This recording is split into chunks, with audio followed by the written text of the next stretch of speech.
It's nice of Richard to play up my position as global head of forecasting, which makes it particularly embarrassing when I'm going to admit various times as we go through that I don't know what's going to happen. But anyway, I'm sure some of you will sympathise with it. We have a tendency, me included, to be slightly insular. It's all about Brexit. And yeah, it's a very, very big focus. You can't get away from it. But in the bigger world out there as well, there are things going on too. And we've been talking for a long time about the current economic cycle. It's been a slow recovery, but a long recovery. How long can it go on? What can bring it to an end? And if anything, if you actually park Brexit for a moment, the discussion around the end of the cycle has intensified. A lot of indicators have turned down, there's been a lot of increased concern about the world economy. President Trump hasn't always helped. He seems to actually keep nudging it along. People forget about this for a while. So we've got to think about how that fits in and where does that leave Europe before we focus in on the UK. And of course, the cycle will come to an end. When it will happen is the tricky bit. Start with Trump. Trump has a unique ability to move markets, it's fair to say. A combination of President Trump and Twitter together can cause chaos sometimes. Until very, very recently, there has been a very downbeat, increasingly downbeat view of the immediate future. Really heavily focused around a combination of trade wars with China, between China and the US, and a potential slowdown in China, which may already be happening. It's not always easy to figure out exactly what's going on. These two met at the weekend, had a 90-day moratorium on the trade dispute. Markets improved a bit. Trump decided they were getting a bit out of the way, so he's reminded them that tariffs are lovely and he's tariff and all that. So we're kind of still in that uncertainty. Just because we have 90 days, we don't know where we're going to get to. It's a background which isn't going to go away in a hurry. But it's not just that the big men fighting it out over trade. We've got plenty of other things to think about. So I think the image at the top left is meant to be about Brexit. We actually got this image 2 years ago, and I think it's one of our longer-lasting images, which really expresses where we are at the moment. But there are other things going on, as mentioned, about the world economy. And world politics as well, because politics is something that seems to curse us a little bit at the moment. An Italian crisis, which actually seems to be abating a little bit at the moment, but the coalition government's determination to take on the European Commission pushed up bond yields and actually restoked fears about the future of the euro. So that's part of the backdrop. Inverted yield curves, something which we hear about more frequently at the moment. It's not actually happened, or depending on which measure you look at, it's not actually happened yet, but it's a whisker away. And the discussion is that something which actually means we're in for another downturn. And well, it's not finally, it's just another one on the list. The oil market has come off the boil. Oil prices have been falling, not usually a sign of a buoyant world economy, although there are other things going on the supply side there. And a bit of a question here, these pitfalls, i.e. things that haven't happened which could trip up the world economy, or are they warning signs about things that are going to happen? Well, we think eventually the cycle will come to an end. I'm going to take a slightly optimistic view that it won't be in 2019. We've probably got another year or 18 months to go before we see a marked slowdown. And when that slowdown happens, it might be a bit more traditional than some of these things suggest. It might be actually around yield curves, around US monetary policy. But back to Europe. This is Eurostat's economic sentiment indicator. It's just show this one. The PMIs as an alternative. They don't go as far back. I quite like this one. You can see where we are at the end. Now, where we are at the moment, this series is a real glass half full, glass half empty stage. The optimism score is one of the highest we've ever had. It's surprising to say it that way, but it's pretty buoyant. However, it has fallen a lot over the course of 2018. 2018 has been a disappointing year for economic growth. So we've got a combination of going down, but actually still quite high. Of course, the question is, where does it go next? The pessimists will extrapolate the line down, and suddenly you're in a recession situation. The optimists will say, well, 2018 is disappointed, we're going to get used to it. We've still got reasonable underlying growth. The European economy isn't exactly overheating. It's got some steam left in it yet. So that's kind of the questions we're in at the moment. We take the view that for various reasons, 2018 has been disappointing. Lots of one-off economic reasons. German car factories having to close, French taxes going up, flu epidemics, unusual weather. I mean, you do wonder when you roll these off if there are excuses or possible reasons, but there's plenty of things that did go on. But a big chunk of politics in there as well. We focus on Italy, we focus on the UK. I'm always amused talking to my Italian colleagues who get a bit despairing from time to time, although they're on a bit of an up at the moment. But they do say, at least we're not the most chaotic nation in Europe anymore. That's my big takeaway. Takeaway for 2018. Let's hope we revert to norm next year. Plenty of politics, but not just Italy, it's not just the UK. We saw what's happened in Paris recently. There is still a populist pushback against normal politics. And I think the big one, which we often forget about, is Germany. We had an election in Germany, a general election in Germany last November, and it was practically March by the time they formed a coalition. Now, Europeans don't rush these things, but even that was an extraordinarily long period of time. And as soon as it had been formed, it started to come under strain. And of course, Merkel's announced she's not going to restand. It's not a crisis situation or a chaotic situation. It's taken that bit of certainty. And Merkel's been there a long time. We've always been able to rely on German stability. And a bit of a question about what happens next. I think it may have disrupted things a little bit as well. But this is our list of things that can go wrong, our pitfalls. We've talked about some already. We've talked about China, yield curves, stock markets have come down. These events happen. We take the view that these things are signs of strains in the world economy. It doesn't mean an immediate slowdown, but it does actually mean that one is more likely, but probably more like 18 months or so ahead. And in terms of economic growth in Europe in 2019, the bars here are the forecasts. They're actually being edged down a bit at the moment, but not massively. And the bars are, the lines across are the 15-year average.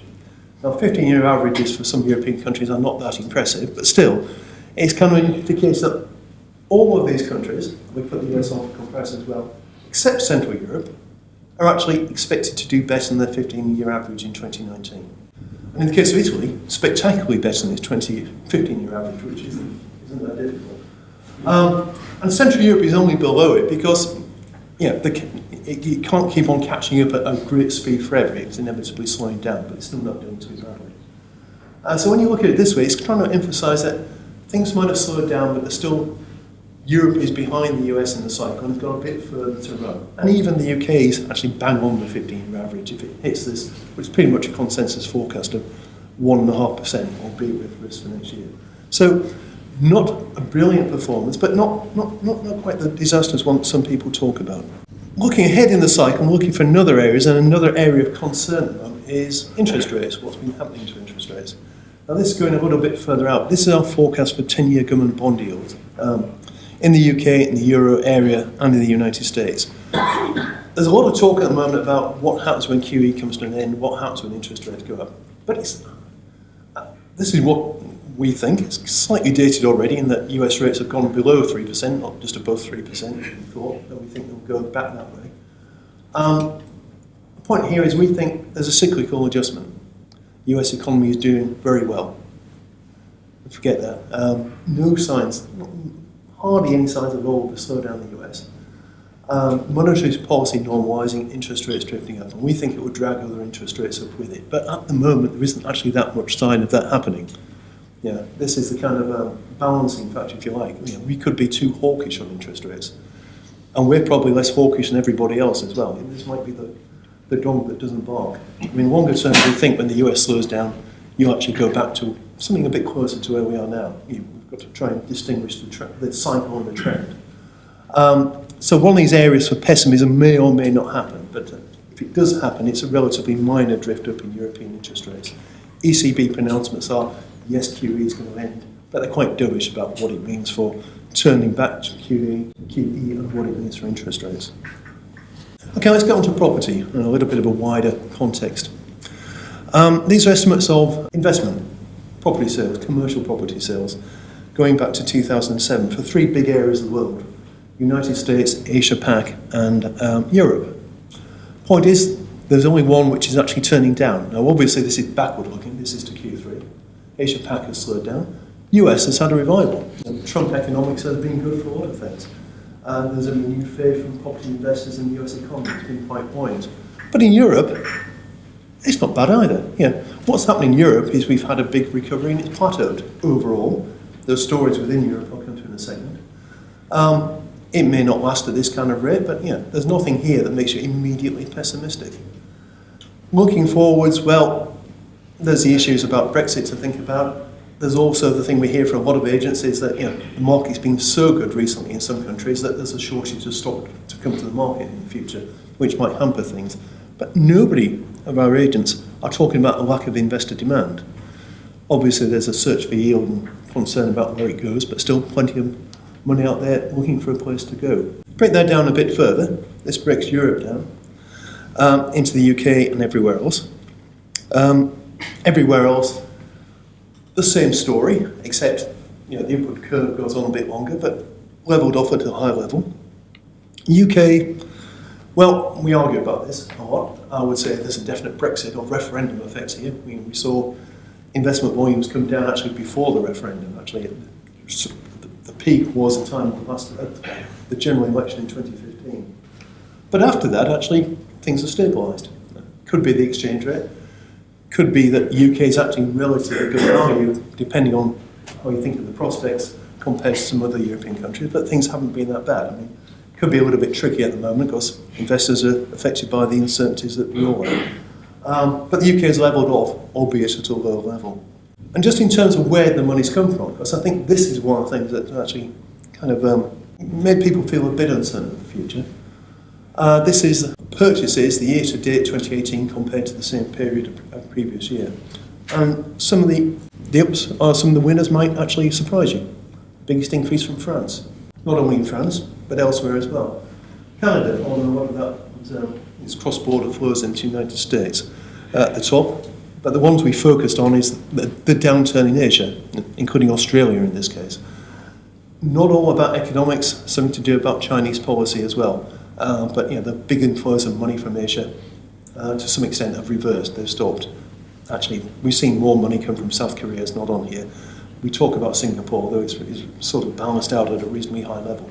So within those headline figures of purchases, when you look at the purchasers, there are some quite big differences, which obviously makes you think about what happens next. Right, okay, a little bit about Brexit. Now, the problem with Brexit is that I don't know any more about what's going to happen than you do. We have a house view, which is that there is going to be some kind of deal. Might not be the current one, might be modified, but we will leave the EU at the end of March. And that will create a lot of uncertainty in the meantime, but that will actually release a little bit of a safety valve. It will take a while, we still have a 2-year transition, but things will work out. And to be honest, it's as good a chance as happening as any. Let's show this actually to show what the market thinks about Brexit and property. These are share prices, UK all share in pink and UK REITs in green. The referendum was here. It's for sure. And it's not just property, by the way. This broadly splits between export-focused and domestic-focused companies, where the export one's got an affiliate from the fall in the value of the pound. Now, if you divide one by the other, you get the relative price of REITs, which is always changing for other reasons, not least the property cycle. You see that big fall. Quite interesting is it's fallen on this scale to about 85 the day after the referendum, and it's pretty much stayed there ever since. In fact, that minimises some pretty big ups and downs, which are actually to do with, oh yes, we are going to deal, it's going to be fine. Oh no, we're not going to have a deal, it's going to be terrible. It finishes on a low point, but that was the day before yesterday. And it would have gone back to 25. It's really saying we don't know that much more about what's going to happen now than we did at the end of June in 2016, which is unfortunate, but that's where we are. That's that real uncertain position. And if you want to be the optimist, you can say there is an upside to this as well. This is all about Brexit. It's not about the fundamental performance of property. But we still wait to see where we're going to end up eventually. But let's focus a bit on the UK and a bit actually about property. And I'm going to look backwards a little bit because I think this is quite interesting. It's not unexpected. It's almost embarrassingly sort of stereotypical. But when you look at what's happened to property performance in the UK over the last year, actually it's the year to date, you see these massive differences. And some of these won't surprise you, but I think they're interesting topics for conversation nonetheless. Industrials at the top. It's been the 2 years or the 3 years of industrials. But with industrials, they're just This is one of the indices we do, CBRE monthly index. We split it between South East and rest of the UK. And it's the South East which is way out at the top. Now, it's tempting to think this is a North-South divide kind of issue, and it's not really. It's a very, very big city versus everybody else issue. You know, the real top performers in industrials are not big boxes, which are actually doing pretty well as well, but it's the urban logistics, anything that you need to supply a city the size of London. You know, that's where you get the particular problems of, you know, serving e-commerce, and that's where the boom has been. But moving on a little bit to offices, because I think this is, if anything, the big surprise for me for 2018. Central London offices, we've had this massive boost of supply. We thought rents would come under pressure. We thought, you know, with the uncertainty around Brexit and the importance of London as the financial centre, it could be one that suffered. It's not done too badly, actually. It's managed to actually have near record take-up. Vacancies come up a little bit, but not very much. Rents have held up surprisingly well. And it's not been a bad year for Central London offices. But it's been a better year for South East offices, and it's been a better year still for regional offices. Now, some of this is they're behind in the cycle, but the office-based employment level in the UK has done better than most people think. It's done particularly well in London, but everywhere else. All those big regional cities are having good years. It shows up particularly in our turnover figures, leasing volumes and the rent figures we have for the offices. Not a massive increase in rents, but no shortage of tenants coming to fill the new space which is being built in Birmingham, in Manchester, in Leeds, etc. So quite a positive there. It's very easy to forget. And at the bottom, not surprising perhaps, retail. The big argument of retail is that, are these understated, really? Yeah. Retail has come under the focus. And I think the issues with retail to think about are, you know, it's not all bad for retail, but some parts of retail are certainly having problems. It's not all about e-commerce. It's a bit of a perfect storm of e-commerce, squeezed spending power, changing demands for different types of retail have come together to actually create quite a markdown. Interesting, our standard shops in the South East broadly stable, dominated by London, which is a rather different market, and a lot of doubt about particularly secondary shopping centres. I won't go into depth about that. I think the thing about retail to appreciate is that not all retail has the same problems. A colleague of mine said 80% of advertising is wasted and 20% is good. The trouble is we don't know which is the 80 and which is the 20, and sometimes retail feels a bit like that. It's obvious that, as mentioned the weekend, the Westfields and the West Ends are doing quite well, but a lot of the rest can be doing quite well as well, and it's all been tarred a little bit with the same feather at the moment. So to summarise our outlooks, office markets, vacancy probably going to drift up because of the rate of supply in the UK next year, but Brexit permitting, not a serious increase. And Central Europe has had a massive supply boom as well, so you may actually see some of the drift there. Elsewhere, actually, things are still getting tighter. Employment might not be growing as rapidly, but it is growing, and development is lagging behind. So a little bit of a mixture there. Rents, well, London rents probably will go sideways. We've seen incentives increase to take the strain. Retail, again, depends on what kind of retail. Doubtfully falls in some areas. Prime end not doing so badly. Some European countries actually still reaping the benefits of the economic recovery. Actually interesting, particularly Central Europe. Big question about industrials isn't will rents increase, because everybody thinks they will. The question is, will they start to moderate? Will there be a supply response? And I believe that's a question. And residential, kind of forgotten about here a little bit, but it's kind of almost the exciting part of the UK market is build to rent. It's a whole new sector being built, and it will have ups and downs like all new sectors. In the short term, the question about rents is, are falling house prices good or bad for the rental market? Does it inevitably get translated into low rents, or does it push more people onto the rental market, in which case rents get bid up? We'll have to wait and see. Capital markets, well, yields have probably hit the bottom for the big aggregates. Could be some loosening in some places. The retail is the one that's obvious to think about. And the volumes will moderate, partly because of caution, partly because of uncertainty, but partly because of that shortage of stock again. You know, there are not that many things to sell anymore. It will take a while to build up again. On the leasing volume growth, we're optimistic. Now, the growth rates might moderate. There were some pretty big deals done across Europe in 2018. It'd be hard to keep it going at that rate, but still positive. So And overall, we can't forget about politics, just in case you wanted to. The economic cycle is there. It's not just about the UK, it's about the US, and we think the US has actually got some while to run before higher interest rates kills it off. Keep our eye on China, which is the big one. It's the big new kid on the world economy. We're not too sure exactly how it affects everybody else, but it does appear to.